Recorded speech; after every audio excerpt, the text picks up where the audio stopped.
안녕하세요. 김유관의 경제부동산입니다. 더 좋은 방송을 하도록 구독, 좋아요, 댓글 알림 부탁드립니다. 아파트 완전히 끝났다. 무주택 여러분 축하합니다. 금리 인하가 되더라도 장기간 고금리는 피할 수 없으며 시간이 지날수록 대출은 제한이 될 것이고 인구와 공급 등 주요 지표는 갈수록 악화되고 있습니다. 부동산 폭락은 경제 위기나 사이클 하락, 경제 침체가 올 경우 더욱 심화됩니다.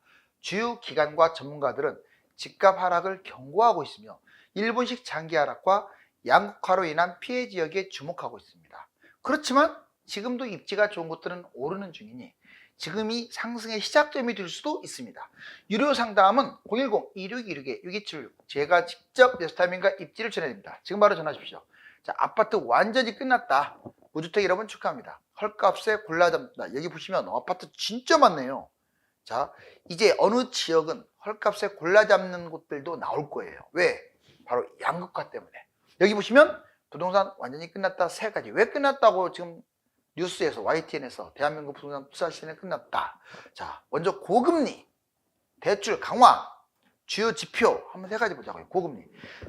금리 인하한다는데 왜 고금리냐? 여러분들 이제 옛날 2020년, 21년처럼 뭐 거의 제로 금리에 가까운 그런 금리 시대는 돌아오지 않아요. 시간이 많이 걸릴 거예요. 아무리 금리 인하가 계속 단행이 된다고 하더라도 예전에 그 금리는 쉽지 않을 거예요. 그럼 고금리거든요, 결국은. 자, 기준금리 인하 6월 연말 거론. 이제 지금 연말 거론했다가 내년까지도 얘기가 나오고 있는데 집값 폭락의 위험 이제 부분들이 있죠. 왜? 지금 빨리빨리 인하가 돼야 하는데 인하돼도 문제인데 인하가 너무 늦어지고 있다. 인플레이션. 자, 노동시장, 유가, 국채 상승 등이 이제 원인이 되는 거죠. 자, 위험자산 단기 폭락 위험. 지금 고금리가 계속 진행되게 되면요. 주가, 아무 부동산이 가지를 못하고 계속 거기서 떨어지거나 맴돌고 있어요. 지금 우리나라도 주가가 좀 올라가는 듯 싶더니 또 떨어졌다가 다시 최근에 다시 또 올라가는 듯 하고 박스권에서 헤매고 있죠. 대출 강화. DSR 들어보셨죠? 40% 강화. 스트레스 DSR까지 가상금리가 좀 셉니다. 생각보다 금리가 높아요. 자, 주담대 전세대출 강화, 자격조건이나 금액 축소, 자격조건을 상당히 강화시켰고 금액 전반적으로도 축소시켰어요. 스트레스 DSR 때문에 그래요. 자, 고금리 장기간 지속, 저금리 시대는 이제 끝났다. 고금리가 지속되면 금리 인하가 되더라도 이 대출 받는데 한계가 있다.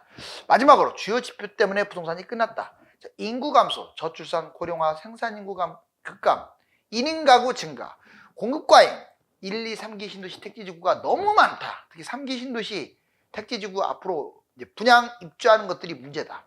경제 침체, 장기간 저성장, 집값 양극화로 확산되고 있다. 자, 집값 대폭락 반드시 온다. 여기 보세요. 집값 대폭락, 경제 위기가 터지거나 아니면 뭐 여러 가지 위험, 세 가지 위험이 있고 사이클 상으로도 폭락할 수도 있어요. 먼저 경제 위기 터지면 반토막으로 보면 돼요. 자, 한국 경제 위기, 우리나라로 인해서 경제 위기 일어날 수도 있죠. 확률은 중국, 미국이 좀 더 높습니다. 자, 민간 부채, 연체율, PF 대출 이 중에서 터질 거예요. 우리나라에서 온다면. 중국은 부동산 분기 경제 침체가 지속되기 때문에 여기에서 터져요. 부동산 역시. 그다음 미국은 상업용 부동산이나 아니면 지방은행의 부실, 그 빚, 거기서 터질 거예요. 자, 이제 3대 위험. 고금리가 장기화되고 있고요. 건설사, 개인 계속 연체되고 있잖아요. 대출 아까 제한됐다고 말씀드렸고 문제는 저성장이에요. 우리나라가 좀 성장률을 팍 끌어올려야 하는데 이 저성장, 다행히 이번에 1분기 때 1.3%, 이렇게만 해준다면 3%를 훨씬 뛰어넘겠죠. 그런데 좀 지켜봐야겠죠. 경제 성장률, 무역 수지가 어느 정도 심각하느냐. 여러분들 사실상 박정희 대통령 이후에 최악이 작년, 재작년이었어요. 그렇게 최악으로 갈 상황이 아닌데 최악을 만들었어요. 누가 지금 경제 성장률 그게 완전 망가뜨렸을까요? 여러분들 그런 성장률이 나올 수가 없어요. 무역 수지 적자도 그렇고 경제를 못해도 그렇게 못합니까? 이 관련된 사람들이겠죠. 누구겠어요? 이건 국회의원들도 포함시켜요. 정부만 뭐 포함시킬 필요가 없어요. 아무튼 난립니다. 난림이. 그나마 지금 좀 살아나고 있어서 좀 다행이에요. 자, 이제 사이클상 위험. 그렇죠. 지금 상황 사이클로만 말하면 하락장이 맞아요. 왜? 지금 상승 거의 오랫동안 했다가 이제 겨우 2년 떨어졌기 때문에 자 24년 5년까지 사이클상 하락은 맞습니다. 근데 이 사이클이라는 게 불규칙하기 때문에 사이클 하락이 한 4, 5년 가니까 내년 내후년까지 떨어지겠다 이게 아니라고요. 그럴 확률이 있다는 거지. 자 10년 폭등 후에 3, 5년 폭락. 옛날에 91년 이때도 10년간 폭락했고요. 3에서 5년간 폭락했고요. 그 다음에 2009년 이때부터 13년까지 폭락했고요. 3에서 5년. 그리고 이제 21년 꼭지 찍었으니까 앞으로도 3에서 5년 폭락할 거 아니냐. 그랬더니 연도가 25, 6년이에요. 데스켓 바운스. 지금 데스켓 바운스라고 합니다. 미국, 캐나다, 호주, 영국. 특히 미국, 캐나다, 호주, 우리나라가 집값이 연동되는데 조금 이상한 것은 미국이 신고가 찍고 가고 있어요. 너무 과열됐어요. 미국 집값이. 그러다 보니 우리나라도 강남, 서울을 중심으로 뛰는 거예요. 이게 같이 가요. 거의 주식보다 더 밀착성이 있다고 했잖아요. 제가. 그렇지만 전반적으로 지금 전국적으로 봤을 때는 데스켓 바운스 현재는 이 말이 틀린 게 아니죠. 자, 주요 지표 거래량. 서울은 거래량이 많이 늘어났는데 지방이나 경기도는 거래가 잘 안 되고 있어요. PIR, 인구, 공급, 가계부채 이런 것들이 안 좋아요. 자, 이제 부동산 하락의 원인. 시공사 찾기가 너무 힘들어요. 재발, 재건축, 재개발, 재건축 지금 난리 났어요. 왜? 지금 너무나 지금 올라간 거예요. 공사비, 인건비 등등등. 이게 그냥 2배 뛴 게 아니라 3배 이렇게 뛰어버리다 보니까 지을 수가 없고, 그리고 조합이 이제 시공사하고 협의해갖고 지키려 했는데 시공사가 적자나니까 거기 계약서가 있을 거 아닙니까? 자, 올려달라고 하니 조합에서 오케이 하겠어요? 반대하지. 아니, 조금 올라가면 이 사람들도 알아요. 오케이 하는데 너무 뛰어버리니까 또 시공사도 그렇게 할 수밖에 없어요. 적자나고 지을 수는 없으니까. 그래서 지금 못 짓고 있는 거예요. 근데 이게 문제가 단기적으로 끝날 것 같지가 않아요. 여러분들 물가가 한번 올랐는데, 건설 자재비가 올랐는데, 공사비가 올라갔는데 이게 떨어지겠어요? 안 떨어지죠. 안 떨어진다는 말은 분양가가 떨어질 수가 없고 또 조합원도 그만큼 손해를 볼 수밖에 없다는 건데, 집값 한계가 있지. 그렇게 때려버리면 과연 누가 분양을 받을 것이냐. 여기 보시면 부동산 하락의 원인, 구축이 위험한 게 그거예요. 제가 그랬잖아요.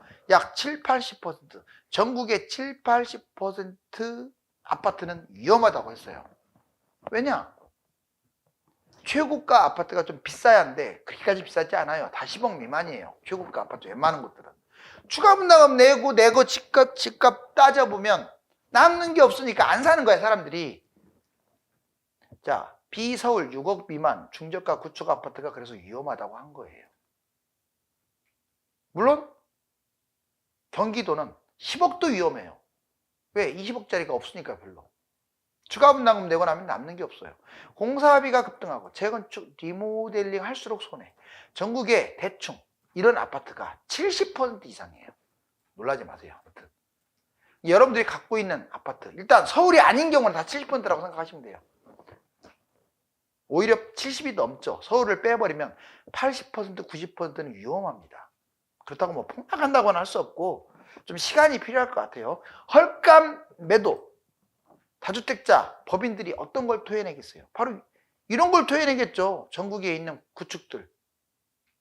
추가 분담금 폭탄 때문에. 강남이나 한강변 이런 데는 추가 분담금 눈 하나 깜짝도 안 해요. 물론 이제 조절하려고 싸우기는 하겠지만. 왜? 최고가 아파트 대비 따져봤을 때 분담금을 얼마를 내든지 간에 많이 남는데 새 아파트가 비싼데요. 서울도 외곽이 문제니까 그동안에 못 간 거예요. 외곽. 수도권과 지방은 외곽이 문제가 아니라 다 위험해요. 다. 그래서 일기 신도시도 위험한 거고요. 분당도 위험했어요. 자, 비인기 지역, 매물 적체. 대부분 지역이 거래 급감한 이유가 뭡니까? 헐값으로 자꾸 매도하는 그게 반복되니까. 이번에는 미분양도 문제죠. 신축이 정체돼 있어요. 왜? 미분양이 많아지니까. 구축 아파트가 못 가면 신축은 좋으니까 날아간다 이게 아닙니다. 얘가 못 가니까 얘도 못 가는 거예요. 또 신축이 못 가니까 재건축을 제대로 못 하고, 그러니까 서로 집값이 내려가는 거예요. 미분양 급증, 기존 아파트 하락으로 미분양, 고분양을 회피하고 있죠. 지금 거품 많은 미분양 마피, 고분양 때문에 지금 미분양이 생겨나는 거예요. 괜히 생겨나겠어요? 자, 이제 2024년 이후에 부동산 양극화, 이건 꼭 별표를 칠 테니까 알아두세요. 여러분들 21년, 22년에 큰 폭으로 폭락한 거 알죠? 자, 23년에 보합권으로 갔다가 이번에 어떻게 갈 거냐? 자, 24년 올해부터 아마 이렇게 간다고요. 24, 25년 상급지 몇 퍼센트라고 할 수 없는데 상급지는 상승할 가능성이 높아요. 지금은 올라가고 있잖아요. 상승도 확대하고 있잖아요. 강남은 신고가 찍고 있잖아요.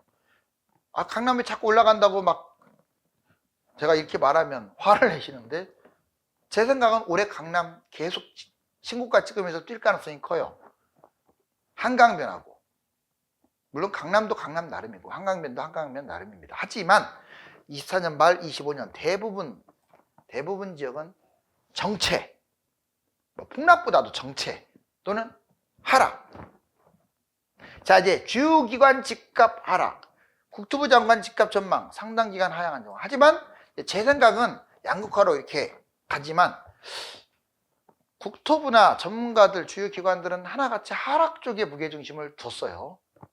자, 국토부 현재 22년 고점 대비 85에서 90% 수준이다. 상당 기간 사이클상 하향 안정화, 대략 2년 정도 더 떨어질 것으로 국토부는 예상을 합니다. 정부 부동산 부추기는 행동을 하지 않겠다라고 말을 하고 있어요. 그렇지만 부양책을 쓰고 있죠. 지금 부양책 쓰는 게 부추기는 건지 아니면 시장 자율 원칙으로 부양책을 만들었을 때 집값이 떨어질지는 가봐야겠네요. 주요 기관, 자, 주사년이라고 있습니다. 1.5 하락, 지방 중심으로 더 떨어질 것이다. 건사년, 매매가 역시 2% 하락, 전세가 2% 상승. 지금 상반기 하반기 나눠주고도 이렇게 떨어진다고 하고 있죠. 건설정책연구원은 수도권만 좀 뛰고 전체적으로 하락. 핵심 기관 한국은행은 놀라지 마세요. 2015년 50%까지 떨어질 수 있다. IMF는요 20%까지 하락할 수 있다. 교보증권은 50%. 지금도 이 사람들 변함없어요. 이 기관들이 전체적으로 어떻습니까? 기관들은 하락 쪽으로 무게중심을 두고 있고, 특히 지방 쪽은 진짜 안 좋게 보고 있죠. 자, 이제 일본식 장기 하락을 한번 비교해 드릴게요. 이거 진짜 조심해야 돼요. 우리나라하고 일본하고 닮아갈까? 닮아갑니다. 똑같아요. 모든 게 똑같아요. 다른 게 딱 하나 있어요. 일본은 약간 아날로그 구닥다리다 보니까 경제가 만신창이에요. 한마디로. 여러분들 중국보다도 더 공산 독재가 어딘 줄 아세요? 일본입니다. 제가 이 말하면 뭐 일본이 공산주의냐? 공산주의 맛도 못해요. 일본. 일당 독재 계속 지속하니까 발전이었고요. 국민들도 순에 빠져가지고 그냥 그 총리가 지지가 못고, 그러니 아날로그에서 벗어나지를 못하고, 그 잘 살던 나라가 30년 전에 4만 달러 세계 압도적 1위였어요. 미국도 옆에 오지도 못했어요. 그런 4만 달러인 일본이란 나라가 어떻게 30년 이후 지금 현재 우리나라보다 못 살아요. 어떻게? 진짜 우리나라보다 못 삽니다. 이제는. 또 아날로그 국가다 보니까 이게 디지털화가 전혀 안 돼 있어요. 심지어는 토요타 자동차도 어때요? 휘발유 넣고 있잖아요. 지금 전기차 다 밀리고 있잖아요. 수소차. 일본도 이제 게임 끝나버린 거죠. 자동차 시대도 끝난 것 같아요. 제가 보기에는. 중국보다도 밀리고 있어요. 아, 지금 그게 중심은 아닙니다. 하고자 하는 말은, 자, 일본이 그러한 상황인데 우리나라도 잘못 그런 식으로 정치를 했다가는 같이 따라갈 수도 있어요. 자, 보자고요. 부동산 프라자 합의, 물론 발단은 미국이 발단입니다. 일본 입장에서는 미국 놈이 되겠네요. 자, 1984년, 91년. 왜? 일본이 너무 잘 사니까 트집 잡은 거야. 바로 프라자 합의로 인해서 망가져 버렸어요. 잃어버린 30년. 물론 꼭 그것만이 모든 이유는 아니지만 이게 원인 맞아요. 일본 부채 GDP 대비 300% 초과. 인구 구조도 문제죠. 자, 우리나라 보자고요. 부동산 코로나19 버블 8년, 2014년에서 21년에 똑같아요. 얘들은 84년부터 91년 버블 생겼고, 우리나라는 14년부터 21년 버블 생겼고 8년 동안. 그 얘들은 프라자 합의로 망가졌고, 우리나라는 코로나 이제 끝나고 이제 집값이 떨어지고 있어요. 자, 일본은 부채가 300% 초과인데 인구 구조 문제고, 우리나라도 300% 육박하고 있고 인구 구조 똑같아요. 인구 구조란 말은 총인구 줄어들었고 생산인구 감소, 1인 가구 증가. 이걸 말하는 거예요. 똑같잖아요. 자, 그 다음에 여기도 똑같아요. 집값 250% 폭등하고, 자, 금리 갑작스럽게 인상을 하는 바람에 망가져 버린 거예요. 자, 200만 가구 공급. 자, 우리나라 보자고요. 250% 폭등. 자, 금리가 인상됐잖아요. 갑작스럽게. 자, 긴축 정책 때문에 250만 오히려 더 물량은 더 많네요. 인구는 적으면서. 자, 보세요. 똑같죠? 이게 지금 망가지는 징조입니다. 그런데 다른 게 하나 있어요. 자, 부동산 80% 일본은 폭락을 했어요. 30년에 걸쳐서 장기간. 자, 우리나라가 그렇게 되느냐 안 되느냐는 이제 지금 달렸는데, 다행인 건 30년 장기 침체가 될 가능성은 낮다고 봐요. 일본은 아까 여러 차례 제가 비판을 했지만 아날로그 국가, 혁신이 없는 국가고, 우리나라는 다시 세계 속의 대한민국, 자, 미래 먹거리가 풍부한 나라예요. 기술이 일본을 압도하고 있어요. 자, 이제 그 차이가 있기 때문에 우리나라는 경제가 망가지지 않는다.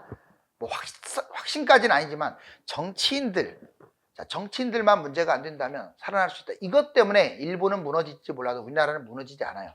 다만 지방이나 경기도 상당수는 일본처럼 문제가 될 수도 있어요. 집이 넘쳐나고 인구가 급감하니까. 아파트 피할 지역 3가지. 여러분들, 내가 별빛 칠게요. 자, 보자고요. 먼저 소외 지역, 가성비, 소폭 상승. 소외 지역부터. 자, 이제 지역별로 볼게요.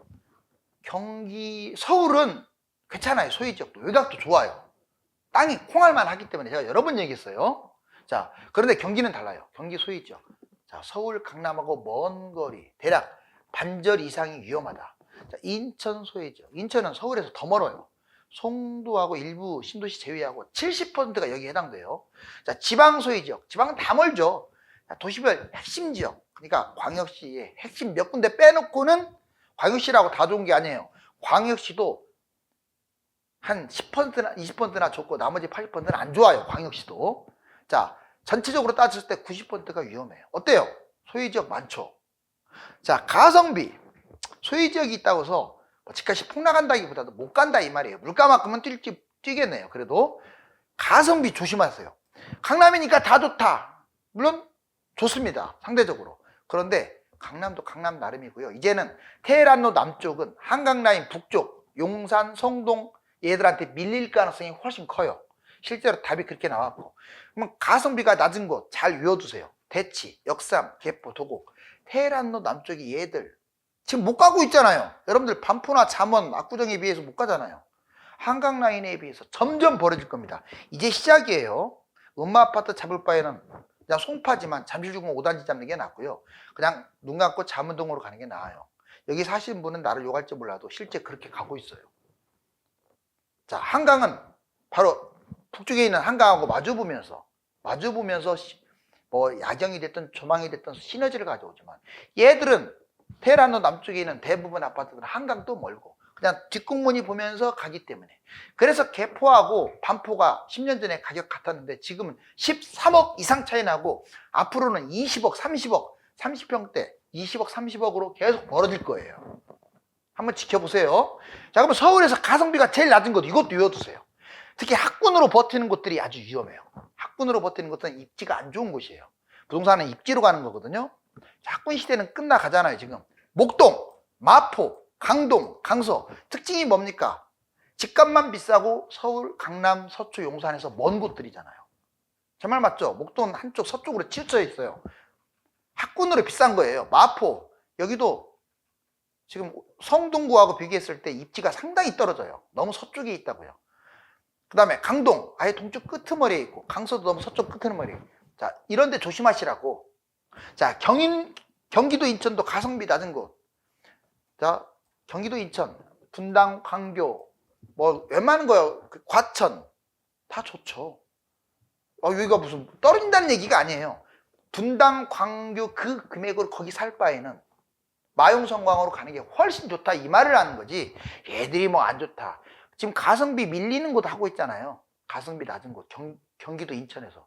송도도 여기에 들어가요. 이해 갔죠? 한마디로 1, 2기 신도시 비싼 곳들, 2기 신도시는 다 들어가요. 2기 신도시는 다 새 거라도. 얘 이미 완성됐고 뭐 뛰어봤자 얼마나 뛰겠어요. 또 3기가 생기는데. 자, 이제 소폭 상승. 3기 신도시 택지구하고 경쟁지역, 1, 2기 신도시, 위성도시 웬만한 곳들 다 얘들은 뭐 떨어진다는 개념을 떠나서 많이 못 뛴다. 서울에 비해서 안 좋다 이 말이 한마디로.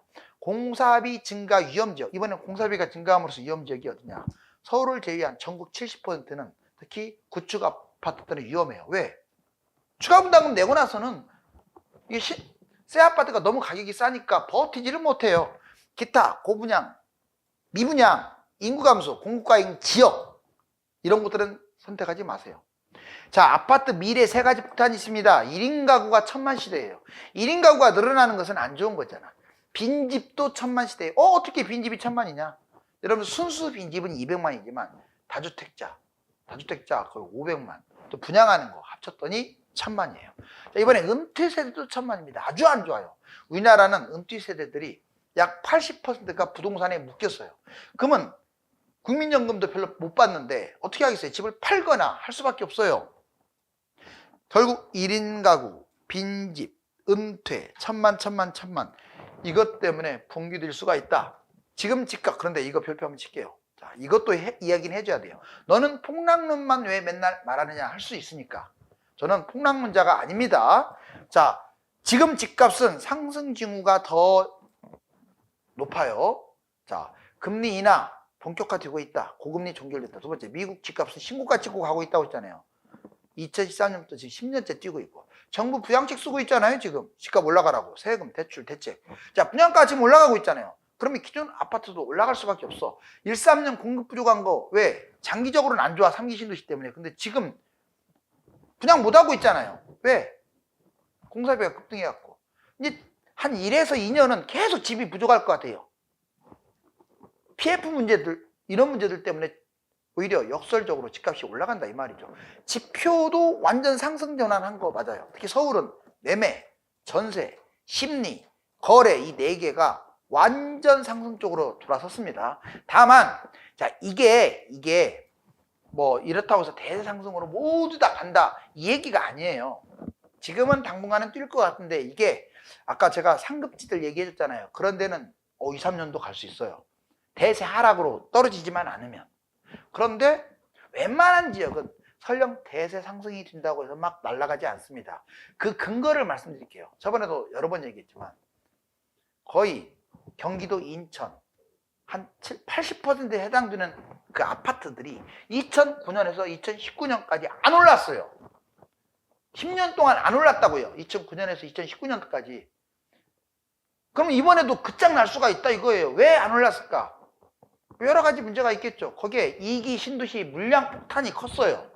이번에는 인구도 급감하고 물량 3기 신도시 물량 폭탄이 나중에 이제 들어서면 올라가겠습니까? 자, 여기 볼게요. 부동산 4가지가 모두 맞아야 집값이 오른다. 타이밍 잘 잡아야죠. 타이밍. 입지 잘 선택해야죠. 물건도 잘 골라야 돼요. 개인 여건을 잘 활용해야 합니다. 타이밍. 하락장에 잡으면 좋긴 하죠. 예를 들어서 자 10억짜리가 5억으로 떨어졌어. 5억에 잡으면 얘는 13억까지 가. 8억 벌었네요. 타이밍 잘 잡아가지고. 그죠? 근데 꼭지 잡았어. 10억이 잡았어. 5억이 못 잡고. 그러면 5억으로 떨어졌다가 결국 13억으로 가니까 3억밖에 못 벌어요. 이번에 입지. 상급지로 가야 돼요. 서울, 수도권, 광역시 순서대로. 자 여기 보시면 서울을 잡을 경우는 10억이 5억으로 빠졌다. 결국 15억으로 가는 거예요. 또 물가도 올라가니까. 그럼 10억 버네요. 그런데 기타 지역들은 10억이 5억으로 떨어졌을 때 10억밖에 못 가요. 5억밖에 못 뛴다고요. 자 이번에 물건으로 볼게요. 대단지 호재 많은 아파트로 가야지 엉뚱한 곳으로 가면 안 돼요.